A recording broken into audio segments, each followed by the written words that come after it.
বছরে কয়েকবার অগ্নিকাণ্ড আর দুঃখ দুর্দশা যাদের নিয়তি, তাদের জন্য নতুন আশা ফ্যামিলি কার্ড। কড়াইল এবং ভাসানটেক বস্তিতে বসবাস করা নারীদের জন্য মঙ্গলবার একেবারেই আলাদা।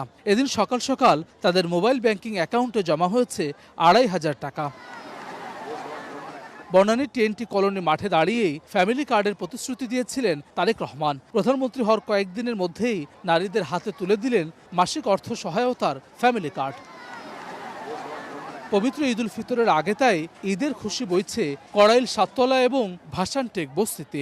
ঈদের আনন্দ লাগতেছে, ঈদের মতোই লাগতেছে। ঈদের মার্কেট ছোট ছোট বাচ্চারা আছে, ওগুলো ফুলানো লাগে মার্কেট করবো। আরো সরকারের কাছে আমরা কিছু পাই না কে, এই সরকারের আমরা পাইছি, তাহলে আমরা অনেক খুশি। ৪.৫ লক্ষ দরিদ্র মানুষের জন্য অনেক উপকার করছে। ফিল্মি কার্ড নিয়ে অনেক রকমের কথা বলছে। আমি আশা করব ওই সমস্ত মানুষদেরকে জনগণই তাদের কথার জবাব দিবে।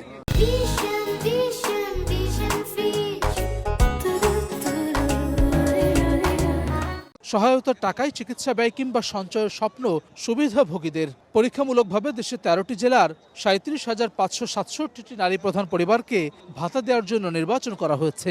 ধারাবাহিকভাবে এ সংখ্যা বাড়াবে সরকার। নুন আনতে পান্তা ফুরোনো দশা যাদের পরিবারে, সেসব পরিবারে সংসারে ঘানি টানতে হয় এসব নারীদেরকেই। তাদের হাতে এখন আত্মনির্ভরশীল হওয়ার ফ্যামিলি কার্ড। মাসে মাসে পাওয়া সরকারি অর্থ সহায়তায় ঘুরে দাঁড়ানোর প্রত্যয় অদম্য এসব নারীদের। হাসান ওয়ালি, সময় সংবাদ, টিএনটি কলোনি মাঠ, কড়াইল বস্তি, ঢাকা।